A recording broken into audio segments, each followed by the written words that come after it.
Daniel moved into apartment 47 during the middle of winter. The building stood near the edge of the city, where almost nobody walked after dark. It was old, very old, the kind of building that felt tired. Cracked walls stretched through endless hallways. Dim yellow lights flickered constantly overhead. The elevators shook violently whenever they moved, and every floor carried the same strange smell: dampness, dust, and something else beneath it. Something rotten. But Daniel ignored all of it. He needed somewhere cheap after losing his job. That apartment was the only place he could afford. The landlord barely spoke during the move-in process. An elderly woman with pale skin and exhausted eyes. She handed Daniel the keys with trembling fingers, then quietly said something strange before leaving. "If you hear noises above you after 2 a.m., don't knock on the ceiling." Daniel laughed awkwardly. The woman didn't react. Her expression remained completely serious. Then she slowly walked away down the hallway. The first few days felt normal enough. Mostly silence, mostly empty hallways. Daniel rarely saw other tenants. Sometimes he heard pipes groaning inside the walls late at night. Sometimes distant footsteps echoed through the building. Nothing unusual for an old apartment complex. But on the fourth night, Daniel woke suddenly at exactly 2:13 a.m. At first, he didn't know why. Then he heard it. Footsteps above him, slow, heavy, back and forth, directly above his bedroom. Daniel stared irritably at the ceiling. Who walks around like that in the middle of the night? The footsteps continued for nearly 20 minutes, steady, patient, almost deliberate. Eventually they stopped. Daniel finally fell asleep again. But the next night, it happened again. 2:13 a.m. exactly. Same footsteps, same pacing, back and forth, directly above his bed. This time, the sound felt heavier somehow, like the person upstairs was dragging their feet slowly across the floor. Daniel became annoyed quickly. The building barely had tenants. How could someone be awake every single night at the exact same time? The following morning, Daniel found the landlord downstairs near the mailboxes. "Who lives above me?" he asked. The woman froze immediately. Her expression changed. "What do you mean?" "The apartment upstairs. Someone keeps pacing around every night." For several seconds, the landlord said nothing. Then very quietly, she replied, "Nobody." Daniel frowned. "What do you mean, nobody?" "Apartment 57 has been empty for years." A cold feeling spread through Daniel's chest. He forced a nervous laugh. "Then who's making the footsteps?" The landlord avoided eye contact instantly. Probably old pipes. Then she walked away quickly. Daniel stood there silently, because he knew exactly what footsteps sounded like, and those sounds upstairs were not pipes. That night, Daniel stayed awake intentionally. 2:12 a.m. Silence. Then, step. Directly above him. Step. Step. Step. His skin crawled immediately. The footsteps sounded clearer tonight. Slower. Heavier. As if whoever was upstairs knew he was listening now. Daniel stared upward nervously. Then suddenly, the footsteps stopped completely. Silence filled the apartment. Absolute silence. Then softly, 3 knocks echoed from the ceiling above him. Slow, deliberate. Daniel's heartbeat nearly stopped. Someone upstairs knew he was awake. The next morning, Daniel couldn't stop thinking about the knocks. 3 slow knocks from directly above his bed. Not random sounds, not pipes. It felt intentional, like communication. Like whoever was upstairs wanted him to know they were there. Daniel barely slept the rest of the night. By afternoon, curiosity finally overwhelmed fear. he decided to check apartment 57 himself. The hallway above his floor looked even worse than the others. The wallpaper peeled away in long strips. The ceiling lights flickered weakly. Most of the doors looked abandoned. Dust covered the carpet thickly. And at the far end of the hallway, apartment 57 waited silently. Daniel approached slowly. The door looked ancient. Dark stains covered sections of the wood. The apartment number hung crookedly. And strangely, the floor near the entrance looked cleaner than the rest of the hallway, as if someone had been walking there recently. Daniel swallowed nervously, then carefully pressed his ear against the door. Silence, no movement inside, no footsteps, nothing. He reached for the doorknob slowly. Locked, of course. Daniel stepped backward again.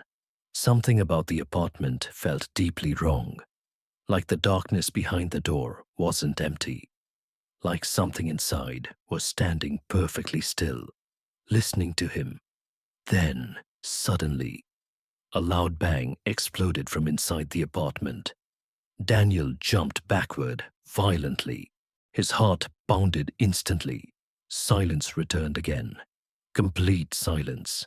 Daniel stared at the door in horror. Someone was definitely inside. That night, he called the landlord again. This time, she sounded frightened immediately. "Stay away from apartment 57, she whispered. "Why?"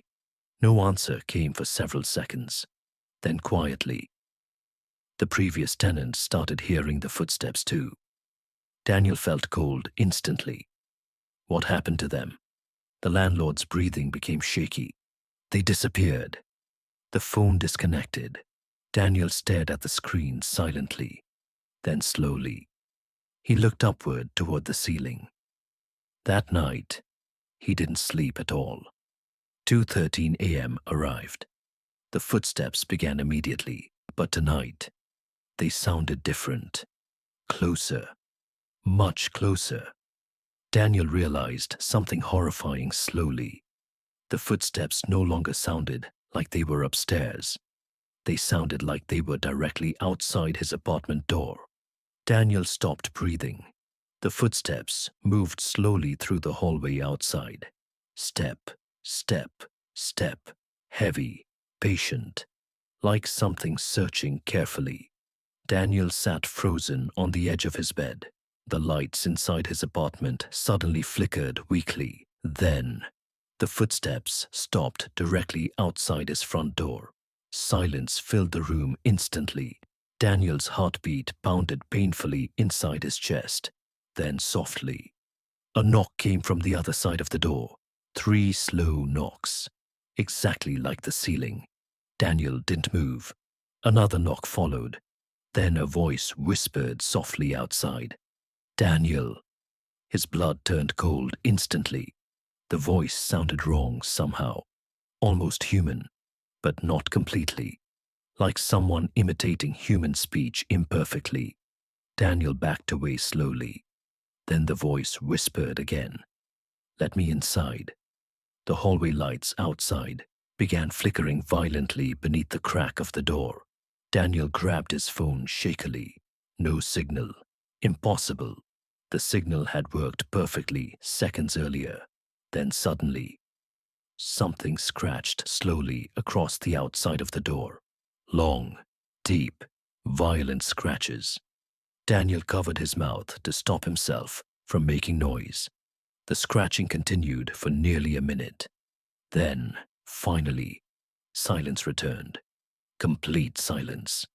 Daniel waited several more minutes before carefully approaching the door. His hands trembled violently. Slowly, he looked through the peephole. At first, he saw nothing, only the empty hallway. Then, a pale face moved suddenly into view. Daniel screamed and stumbled backward instantly. The face outside looked horribly distorted, its eyes completely black, its smile stretched far too wide, and its skin looked unnaturally pale, almost dead. Then the creature whispered softly through the door. You weren't supposed to look. The next morning, Daniel decided to leave the building forever. He packed quickly, barely thinking clearly anymore. But before leaving, he needed answers. Apartment 57. Everything connected back to that room. So late that evening, Daniel stole the master key from the landlord's office downstairs. His hands shook violently while standing outside apartment 57 again. The hallway felt colder tonight. Unnaturally cold. Slowly, Daniel unlocked the door. The apartment smelled horrible immediately. Rotten, wet, old. His flashlight illuminated thick dust covering the floor. Broken furniture sat abandoned inside darkness. But strangely, fresh footprints crossed the apartment floor. Someone had been inside recently. Daniel followed the footprints slowly deeper into the apartment. Then he discovered the bedroom and froze completely. Photographs covered every wall, hundreds of them, all showing previous tenants from apartment 47. Different people, different years. But every photograph had the same thing scratched across the faces, black circles around the eyes. Except one, Daniel's photo, a recent photo, taken inside the apartment building somehow, and beneath it, someone had written, "Almost ready." Daniel backed away in terror. Then he noticed another door hidden inside the bedroom wall, slightly open. Darkness waited beyond it. A hidden room. Daniel stepped closer carefully. Inside, he discovered a narrow space between the walls of the building, long enough for someone to crawl through. And suddenly, Daniel understood everything. The footsteps, the voices, the knocks. Something had been living inside the walls of the apartment building. Daniel slowly backed away from the hidden space. His flashlight trembled violently. The darkness inside the walls felt alive somehow, breathing, watching. Then softly, something moved inside the narrow passage. A scraping sound, bones cracking slowly. Then, a pale hand emerged from the darkness. Long fingers dragged across the floor unnaturally. Another hand followed. Then finally, the creature crawled out slowly into the room. Its limbs bent backward like broken bones. Its black eyes reflected the flashlight weakly, and its smile stretched impossibly wide across its face. Daniel couldn't move. Pure terror locked his body completely. The creature tilted its head slowly, then spoke, using a distorted human voice. "You finally came upstairs." Daniel ran instantly. The creature crawled after him at impossible speed. Its limbs slammed violently against the walls and ceiling, while distorted laughter echoed through the apartment. Daniel burst into the hallway desperately. But the hallway looked wrong now. Longer, darker, endless. The lights flickered violently overhead. Every apartment door stood open now, and inside each dark apartment, people were standing silently, watching him. None of them moved. None of them blinked. All smiling unnaturally. The creature's voice echoed behind him. They all heard the footsteps too. Daniel sprinted toward the elevator desperately, but when the elevator doors opened, he froze completely. The elevator wasn't there anymore. Only darkness, endless darkness descending downward forever. Then hands emerged slowly from inside the darkness. Dozens of pale hands, reaching toward him. Behind Daniel, the creature whispered softly, "Now you live above us too." The next morning, apartment 47 was empty. Police found Daniel's belongings untouched. No signs of struggle. No evidence he ever left the building. The landlord told investigators the same thing she always did. Nobody lived there long. Weeks later, a new tenant moved into apartment 47, and on the fourth night, at exactly 2:13 a.m., they heard footsteps above them.